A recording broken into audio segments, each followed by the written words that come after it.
자, 질문 하나 드리고 말씀 시작하겠습니다. 사랑하는 성도 여러분, 여러분은 죄의 문제 앞에 당당하십니까?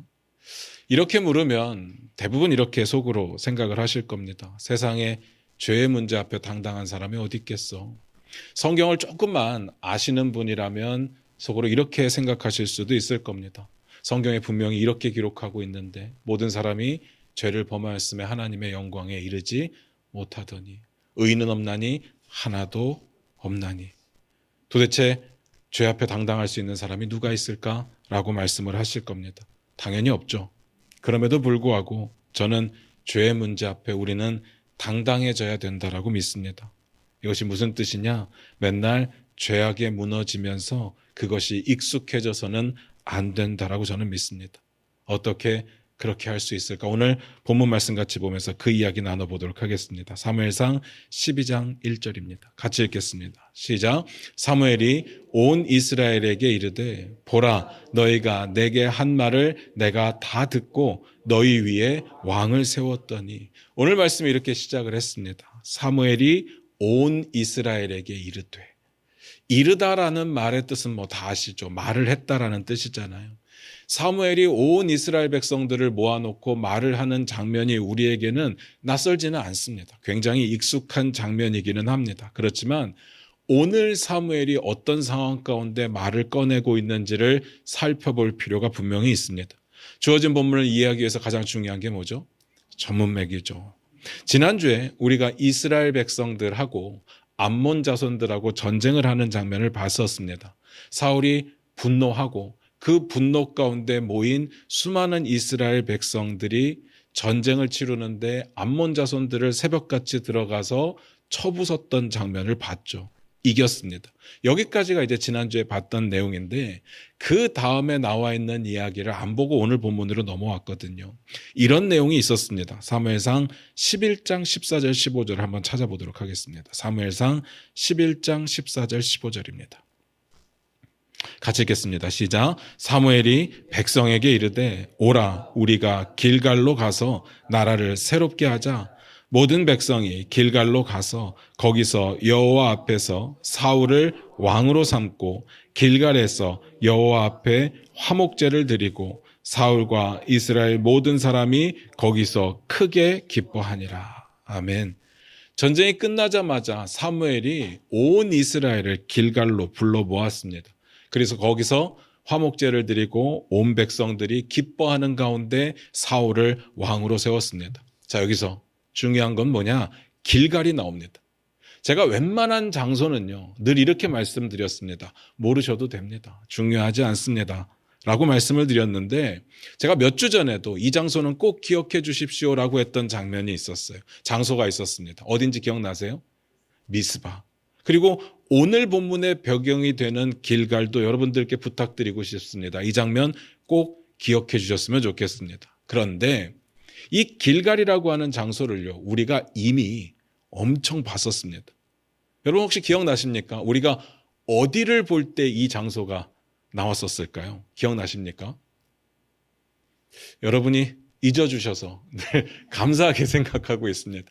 잊어주셔야 제가 했던 설교를 또 할 수 있겠죠. 어쨌든 제가 여호수아서를 하면서 굉장히 강조했던 장소가 길갈이었습니다. 길갈이 어떤 곳이었는가 하면 여호수아가 가나안 땅을 정복할 때 요단강을 건너자마자 첫 번째로 예배를 드렸던 장소가 길갈이었고 이보다 더 중요한 장면이 있었는데 어떤 장면이 중요했는가 하면 적군이 바로 앞에 있는데 어떤 보호장치도 없이 그 자리에서 온 이스라엘 자손에게 할례를 행했던 곳이 길갈이었습니다. 게다가 요단강에서 가지고 나온 각 지파마다 한 돌씩을 쌓았던 장소도 역시 길갈이었습니다. 그렇다면 길갈은 무슨 의미가 있겠습니까?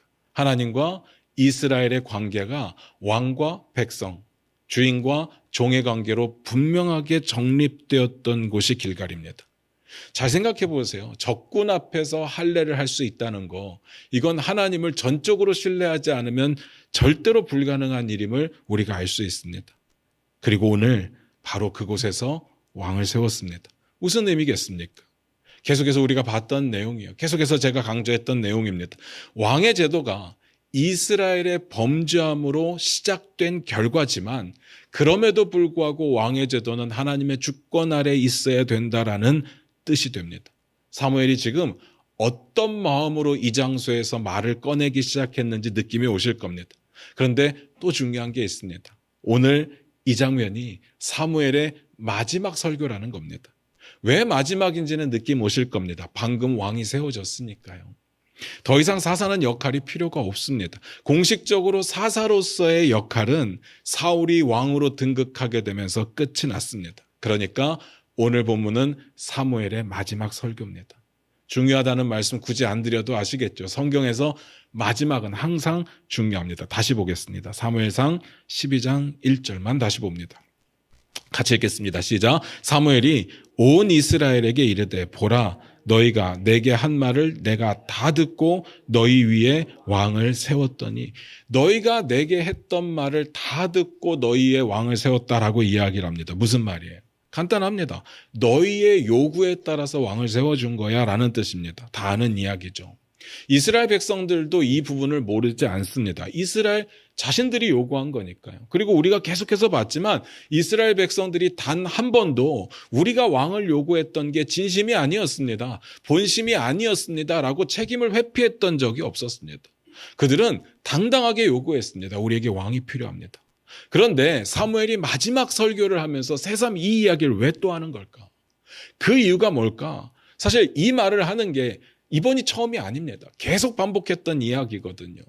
왜 하는 걸까요? 마지막 설교인데 오늘 그 이유를 찾는 것이 굉장히 중요하게 될 겁니다. 같이 한번 다시 봅니다. 사무엘상 12장 2절을 봅니다. 같이 읽습니다. 시작. 이제 왕이 너희 앞에 출입하느니라. 보라 나는 늙어 머리가 휘어졌고 내 아들들도 너희와 함께 있느니라. 내가 어려서부터 오늘까지 너희 앞에 출입하였거니와. 사무엘이요. 자신의 설교를 시작하면서 크게 두 가지를 이야기합니다. 첫 번째로는 이제 사울 왕이 너희 앞에 출입한다. 다른 하나는요. 두 번째는요. 내가 어려서부터 오늘까지 너희 앞에 출입했다. 출입한다라는 말이 무슨 뜻인지는 몰라도 느낌적으로 대충 감이 옵니다.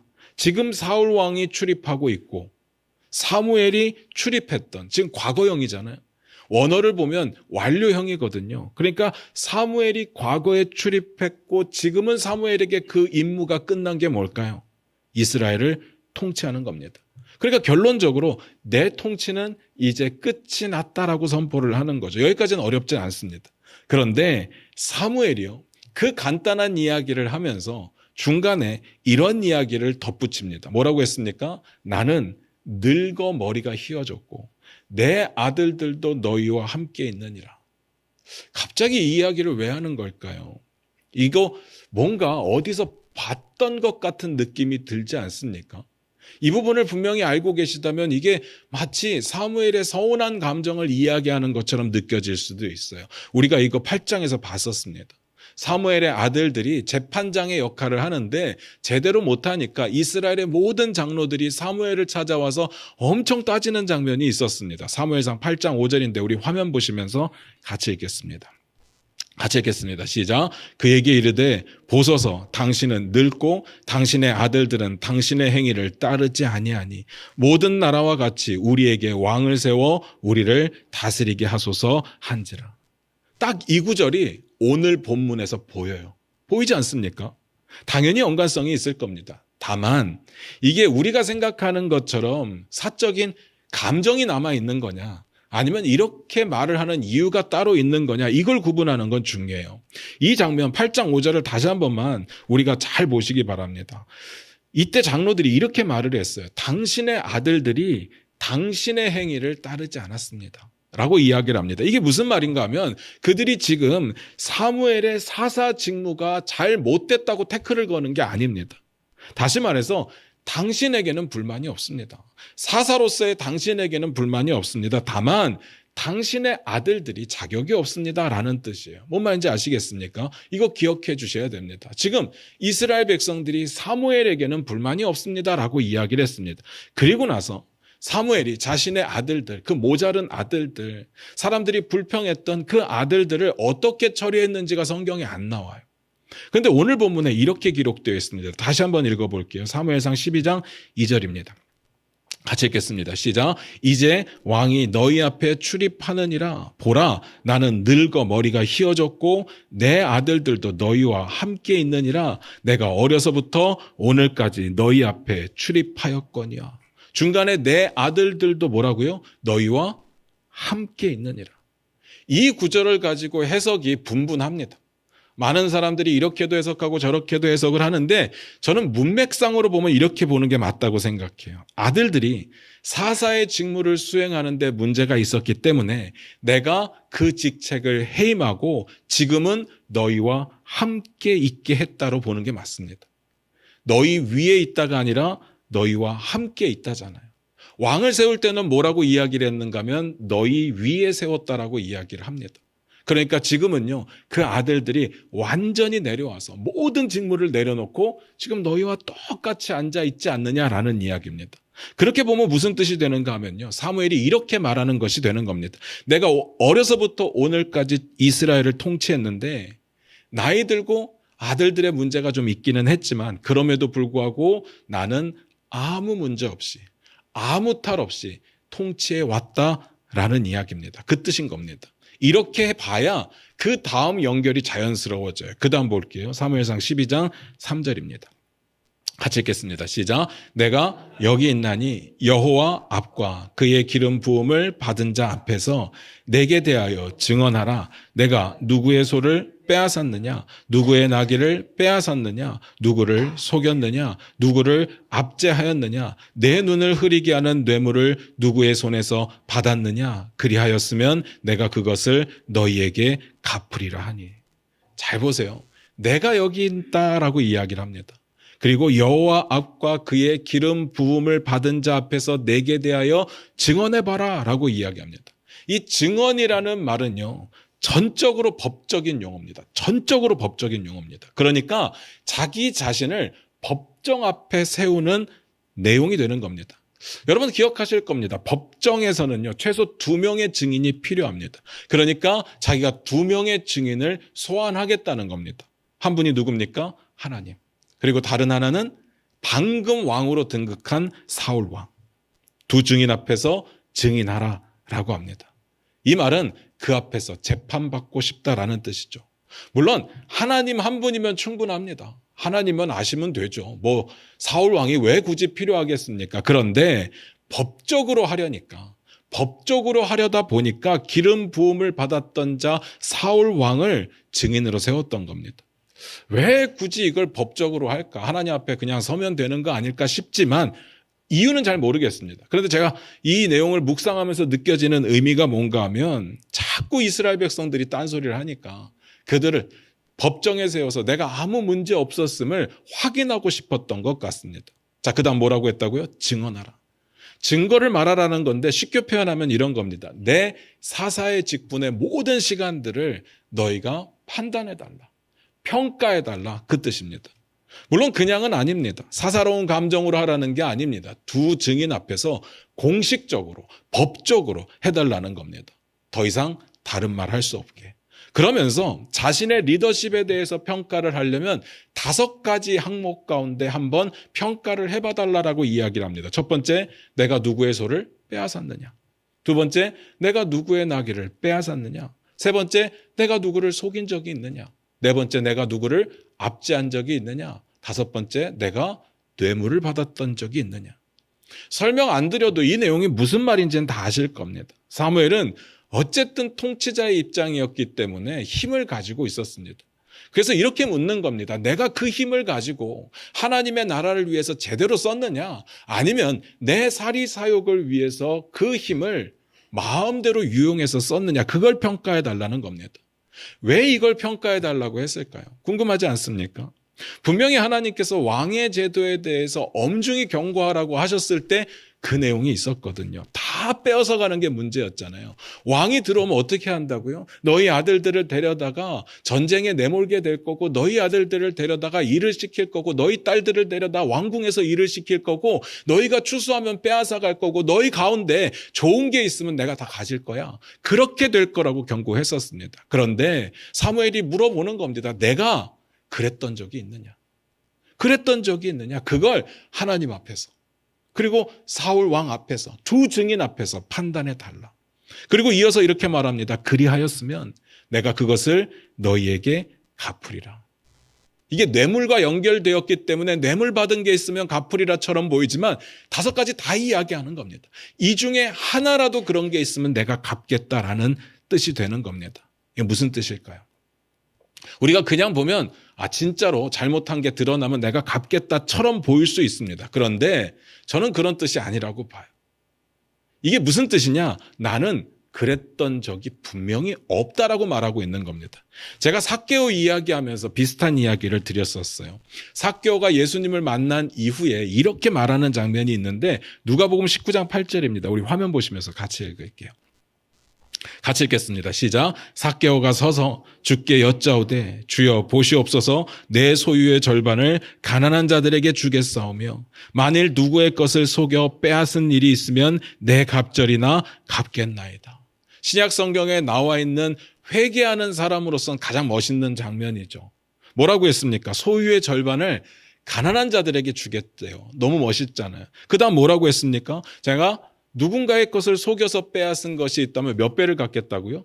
4배를 갚겠다고요. 이게 법적으로는 2배만 갚으면 되는데 4배를 갚겠다고 이야기를 합니다. 근데 제가 이 구절을 보면서 나름대로 좀 계산을 해봤어요. 이 삭개오의 재산이 얼마인지는 모르니까 그냥 삭개오의 재산을 100으로 보고 계산을 해봤습니다. 재산의 반을 떼서 가난한 자를 줬다고 칠게요. 그럼 얼마 남았어요? 50이 남았습니다. 50이 남았어요. 그렇다면 누군가의 것을 속여 빼앗았잖아요. 그런 상황이 있어서 4배로 갚게 된다면 자신의 지금 가지고 있는 모든 재산 중에서 남을 속여서 빼앗은 재산이 얼마가 돼야 되죠? 그걸 다 갚으려면 최대 12.5%가 되면 되는 겁니다. 12.5. 12.5 곱하기 4가 50이니까 12.6이 되는 순간 갚을 수가 없어요. 빚지게 되는 겁니다. 망하는 거죠. 그래서 제가 이 말을 곰곰이 묵상을 해봤습니다. 그러다가 깨닫는 게 있었어요. 삭개오가 지금 도대체 무슨 말을 하고 싶었던 걸까? 남에게 속여 빼앗은 적이 있으니까 내가 회개합니다. 그걸 다 갚겠습니다. 나를 좀 용서해 주세요. 그런 이야기일까요? 저는 아니라고 보는 거예요. 셀이라는 이미지가 이미 우리에게 그런 이미지가 있어서 그렇지. 또 삭개오라고 하는 악한 인물이 하나님을 만나고 예수님을 만나고 회개했다는 게 엄청 은혜가 되어서 그렇게 생각하는 거지 그렇게 볼 내용이 없는 거예요. 만약에 삭개오가 남의 것을 빼앗은 게 일상이었다면 자기가 가진 걸로는 4배를 갚을 수가 없습니다. 무슨 말인지 아십니까? 이미 쓴 것들도 있을 거 아니에요. 쓴 것들도 있을 텐데 12.5를 잘못하고 그거를 4배로 갚으려면 이건 불가능한 겁니다. 그런데 50대고 나머지 50 가지고 잘못한 행위에 대해서 4배를 갚겠다. 불가능합니다. 그러니까 지금 삭개오가 무슨 이야기를 하고 싶은 거예요? 나는 그렇게 살지 않았습니다. 나는 남의 것을 빼앗으려고 살지 않았습니다. 라고 말하고 있는 거예요. 지금 막 너무 감동이 돼서 자기 잘못을 회개합니다가 아니라 내가 그렇게 살지 않았습니다. 오늘도 마찬가지입니다.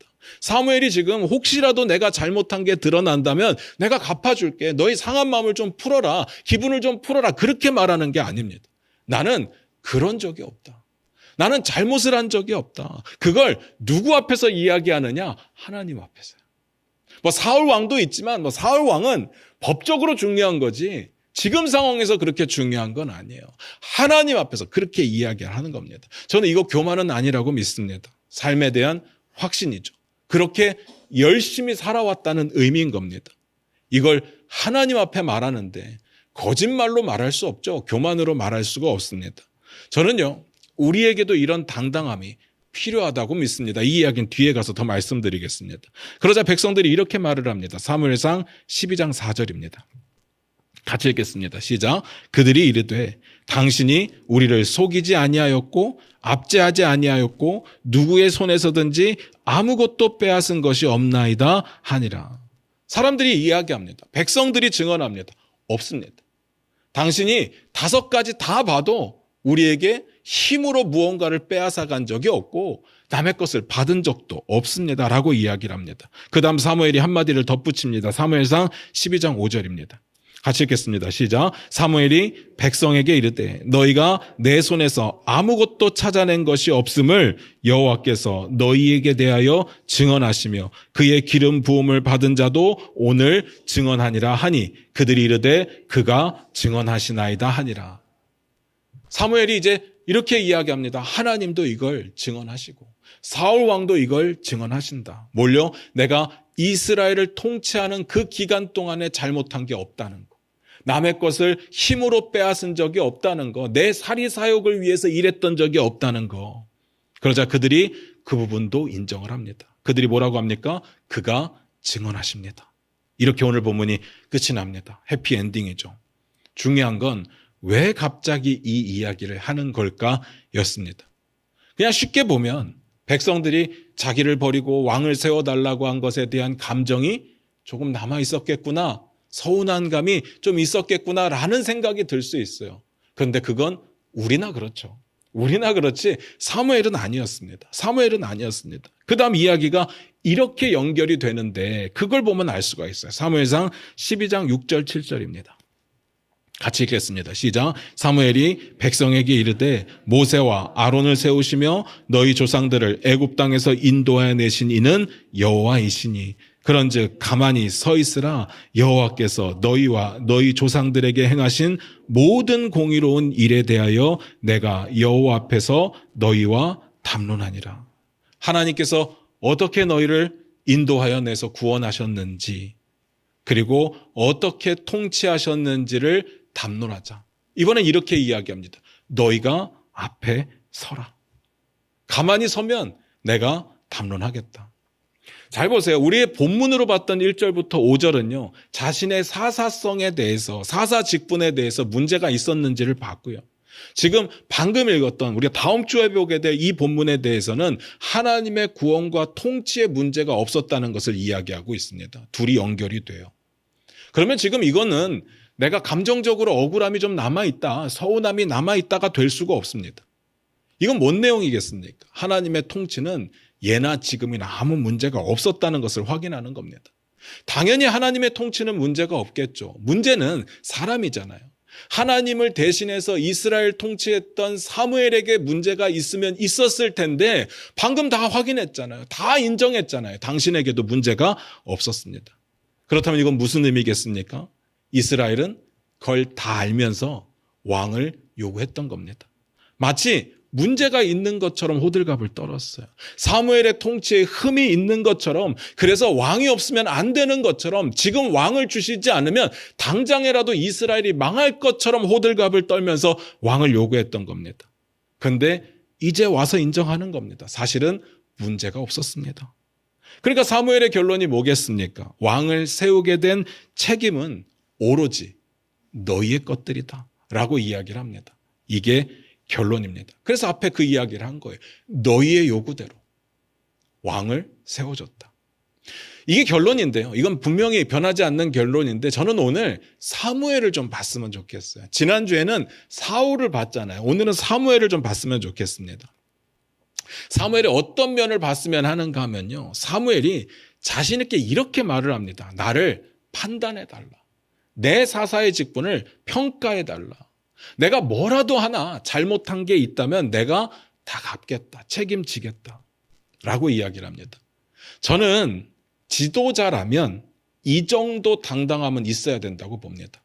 정치 지도자도 그랬으면 좋겠는데 그건 제가 잘 모르겠고요. 교회에서 일하는 모든 지도자들은 이렇게 당당하게 말할 수 있었으면 좋겠습니다. 목사, 전도사, 장로, 권사, 집사, 교사, 리더, 누가 되었든 간에요. 어떻습니까? 여러분들께 물을게요. 여러분 당당하십니까? 사무엘처럼 이렇게 이야기할 수 있겠습니까? 나는 아무 문제가 없다. 그것도 하나님 앞에서 말할 수 있겠습니까? 우리는요, 우리가 신앙생활을 하면서 실수하고 실패하고 죄를 짓게 되는 것에 대해서 꽤 많이 당연하게 여깁니다. 우리 속으로 그렇게 생각합니다. 사람이니까. 죄 안 짓는 사람이 어디 있어. 당연하게 여깁니다. 게다가 요즘은요, 내가 죄 지은 것에 대해서 또 쉽게 인정하고 이야기를 나눕니다. 그게 보통 성도의 교제 가운데 나눔이라고 하는 거죠. 그렇게 고백을 하면요, 참 재밌는 것은 많은 사람들이 어떻게 죄를 지었어라고 이야기를 하지 않고 참 너 솔직하다, 너 참 인간적이다라고 칭찬을 오히려 합니다. 그런데 솔직히 저는 하나님의 자녀는 이렇게 말하면 안 된다고 봅니다. 이건 하나님의 자녀의 바른 자세와 태도는 아니라고 봐요. 물론 이런 뜻은 아니에요. 나는 죄가 없습니다 라고 뻔뻔하게 발뺌을 하라는 이야기는 아닙니다. 그냥 고백이 아니라 우리에게는 회개가 필요한 거잖아요. 제가 죄의 문제 앞에 당당해야 된다라고 말씀드리는 게 뭐냐 하면요, 내가 죄와 평생을 싸워왔다라고 말할 수 있어야 된다라는 이야기입니다. 죄악과 싸워서 지는 게 당연해서는 안 된다는 말씀이에요. 지는 게 익숙해지면 안 됩니다. 여러분들의 고백이 항상 이래야 됩니다. 나는 나의 이런 죄를 이기기 위해서 이렇게까지 노력하고 있습니다. 이게 우리의 고백이 되어야 됩니다. 나는 오늘도 동일한 죄에 무너졌습니다. 저도 그러니까 여러분도 너무 자책하지 마십시오. 하나님은 그래도 우리를 사랑하실 겁니다. 우리를 있는 그대로 받으십니다. 이렇게 말씀하시면 안 됩니다. 하나님 죄인 사랑하시죠. 분명히 사랑하십니다. 그런데 죄를 사랑하시지는 않아요. 죄를 당연하게 여기는 사람들을 있는 그대로 받아주신 적이 없습니다. 이거 기억하셔야 돼요. 있는 그대로 받아주신다는 말을 쉽게 하시면 안 돼요. 우리가 책임질 수 없는 말이잖아요. 있는 그대로 받아주신다는 이야기가 뭡니까? 이건 죄에 대한 이야기가 아니에요. 우리의 부족함이 있고 형편이 연약한데, 나의 삶이 부족한데, 그럼에도 불구하고 하나님을 사랑하면서 열심히 하려고 하는데 좀 모자라요. 그래도 하나님은 그 사랑을 있는 그대로의 그 사람의 모습으로 받아주신다는 거지, 죄를 하나도 회개하지 않는데 그 사람을 받아주시겠다는 이야기는 없습니다. 제발 죄 지은 사람을 향해서 위로한답시고 괜찮아, 다 그래, 안 그런 사람이 어디 있어, 이런 말로 위로하시면 안 됩니다. 괜찮지 않아요. 괜찮은 죄는 없습니다. 성경은요, 악은 그 모양이라도 버리라고 했는데 왜 우리는 죄 짓는 것을 괜찮다고 이야기를 하는 걸까요? 그럼 뭐라고 해야 됩니까? 도대체 내가 죄가 있다고 고민하는 자에게 뭐라고 이야기를 합니까? 너 죄인이야 하고 정죄하는 겁니까? 제가 지금부터 알려드릴게요. 조금 오글거릴 수는 있는데 이렇게 말하는 것이 맞습니다. 그렇게 당신의 마음 가운데 불편한 마음이 생기는 건 성령님이 주시는 마음입니다. 당신이 말한 대로 죄를 지었다면 하나님께서 가슴 아파하실 겁니다. 그러니까 회개하십시오. 그게 성경에 나와 있는 하나님의 방법입니다. 만약에 당신이 회개한다면 하나님께서 분명히 용서해 주실 거고 당신의 모든 죄를 다 깨끗게 하실 겁니다. 그리고 당신이 돌아온 걸 기뻐하실 겁니다. 이게 성경적이잖아요. 제가 말한 것 중에 성경에 없는 내용이 있나요? 이게 성경적인 거잖아요. 안 그런가요? 있는 그대로 받으실 것 같으면 성경의 회개는 왜 하라고 하는 걸까요? 저는 그렇게 생각합니다. 목회자는요, 가장 크게 두 가지를 조심해야 된다고 믿습니다. 그렇게 배웠어요. 하나는 이성, 저 같으면 이제 여자 문제죠. 다른 하나는 돈, 교회 재정에 관한 문제겠죠. 굳이 하나, 요즘 시대에 하나 덧붙인다면 저는 목사는 설교 표절은 해서는 안 된다고 믿습니다. 이건 그냥 제 개인적인 생각입니다. 자신이 말씀 읽고 자신이 기도하고 좀 부족하더라도 자신의 것을 이야기해야지 남의 것을 갖다가 내 것처럼 쓰면 안 되죠. 그래서 이런 것들을 지키기 위해서 어떻게 살아가고 있느냐, 그 부분을 여러분들은 목사를 평가할 때 보셔야 됩니다. 얼마나 설교를 잘하느냐, 얼마나 생긴 게 괜찮느냐, 얼마나 호탕하냐, 자신감 있느냐, 이런 걸 보는 게 아니라 이런 죄의 문제들을 어떻게 싸우고 있느냐를 보셔야 되는 거예요. 돈 문제를 예로 들어볼게요. 재정 사용에 있어서 목사는 정말 깨끗해야 됩니다. 교회도 깨끗해야 됩니다. 교회 재정은요, 어쩔 수가 없습니다. 대표자가 담임 목사로 되어 있기 때문에 최고 결정권자는 담임 목사가 될 수밖에 없어요. 그렇기 때문에 분명히요, 사단은 이 부분을 흔들 겁니다. 돈을 가지고 계속 유혹을 할 겁니다. 그래서 이걸 막기 위해서 우리는 싸워야 돼요. 노력이 필요합니다. 목사만 싸우는 게 아니라 온 성도가 이 문제에서 죄를 짓지 않게 하기 위해서 싸워야 됩니다. 그래서 우리 교회는 어떻게 하고 있느냐, 수입은요, 헌금함에 들어오는 것을 계산하는, 계수하는 분이 따로 계세요. 그분은 헌금함으로 들어오는 것을 계수를 해요. 은행으로 들어오는 헌금에 대해서는 따로 계수할 필요가 없는 게 그냥 뽑으면 다 나옵니다. 이거는 어떻게 할 수가 없는 거예요. 그리고 지출을 책임지는 분이 또 따로 있습니다. 그리고 이 모든 걸 다 들여다보면서 계획을 세우고 결산하시는 분이 따로 있어요. 이 과정 가운데 어느 누구도 함부로 건드릴 수가 없어요. 함부로 건드리면 티가 나게 되어 있습니다. 이건 저조차도 할 수가 없어요. 저조차도 마음대로 돈 1원도 쓸 수가 없다는 이야기입니다. 이 이야기를 들으면 그런 생각이 드실 겁니다. 아니, 교인들끼리 뭘 그렇게까지 합니까? 그 정도로 자신이 없습니까? 그렇게까지 해야 됩니까? 자신 있어요. 저는 자신이 있습니다. 돈 한 푼도 허투루 쓰지 않을 자신이 있습니다. 제가 미국에서 주유소에서 매니저를 했었거든요. 주인이 저를 고용했지만 주인이 저를 잘 모르잖아요. 그래서 처음에 엄청 경계를 하더라고요. 일을 시키고 돈을 주고는 하지만 경계를 해요. 근데 한 3개월인가 6개월인가 저를 지켜보더라고요. 그러더니 어느 날 저한테 완전히 다 맡겼습니다. 저한테 그러더라고요. 당신은 정산을 안 해도 된대요. 그냥 가래요. 어떤 이런 편의점 같은 데거든요. 주유소는 편의점에 붙어 있으니까. 그런 데서 정산을 안 하고 다음 사람에게 돈을 넘겨줍니까? 거기 돈이 비면 어디서 찾을 건데요. 그런데 그렇게 맡기더라고요. 제가 왜 그런가 생각을 해봤거든요. 그분이 3개월, 6개월을 지켜보면서 저를 본 거예요. 이 사람이 페니 하나, 그러니까 우리나라 돈으로 따지면 10원짜리 하나도 마음대로 쓰는 게 없구나. 이 스토어 안에 있는 어떤 물건도 마음대로 가져가는 게 없고 허투루 먹는 게 없구나. 그걸 본 겁니다. 그러니까 저에게 다 맡긴 거예요. 근데 이게 당연한 거잖아요. 이건 모든 사람들이 다 그렇게 살아야 되잖아요. 우린 그렇게 살 수 있다고요. 자신이 있습니다. 그런데 그 사람이요, 자신이 없어서 죄 앞에서 무너지는 게 아니더라고요. 죄는 그래요.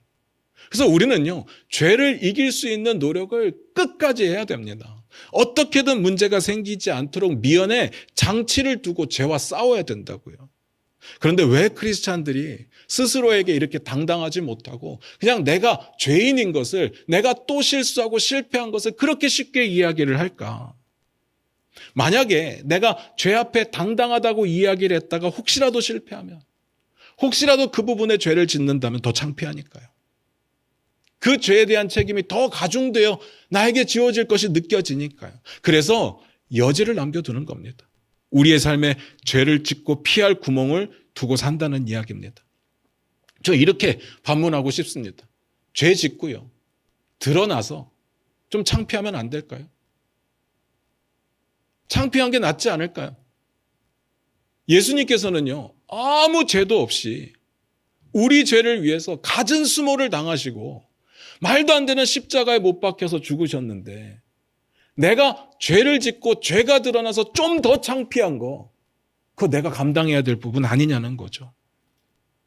우리가 참 기도 많이 합니다. 죄와 싸워서 이길 힘을 주세요. 근데 죄와 싸우려고 하지는 않아요.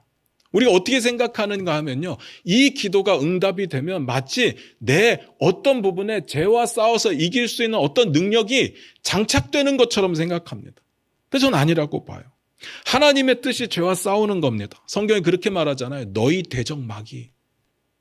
하나님의 대적이 아니라 너희 대적이에요. 우리가 싸워야 될 대상이에요. 우리는 날마다 죄와 싸워야 되고 날마다 사단과 싸워야 됩니다. 물론 우리 힘으로 되지 않습니다. 그러나 우리가 하나님의 뜻을 따라서 죄와 싸울 때, 사단과 싸울 때 성령님께서 도우실 겁니다. 이기게 하실 거예요. 그런데 질 때도 있어요. 근데 놀라운 게 뭔지 아십니까? 그렇게 지더라도, 하나님의 뜻을 따라서 열심히 이기고 살려고 노력하다가 지더라도 그 경험을 통해서 배우는 게 있더라고요. 그 경험을 통해서 우리의 삶에 죄와 싸우는 능력을 쌓아가게 하시더라는 겁니다. 그게 성장이라고 말하는 겁니다. 사랑하는 성도 여러분, 말씀 마무리 지을게요. 다시 묻겠습니다. 여러분은 죄의 문제 앞에 당당하십니까? 제가 죄가 없냐고 물어보는 게 아니에요. 죄와 최선을 다해서 싸우고 계시느냐를 물어보는 겁니다. 어떻습니까? 여러분이 쉽게 무너지는 죄를 이기기 위해서 어떤 노력까지 해보셨습니까? 어떤 장치를 여러분의 삶에 두셨습니까? 제발 부탁드립니다. 자꾸 여지를 두지 마시길 바라요. 한 발 물러설 피할 곳을 두지 마시기를 부탁드립니다. 당당하게 싸우십시오. 그리고 선포하십시오. 하나님은 나의 왕이십니다. 하나님 나의 주인이십니다. 사단 마귀는 물러가라. 선포하십시오. 그리고 조금 실패하시더라도 포기하지 마시기 바랍니다. 다시 일어서서 싸우십시오. 성령님의 도우심을 구하십시오. 이길 힘을 주시든지 이번 실패를 통해서 성장하게 하시든지.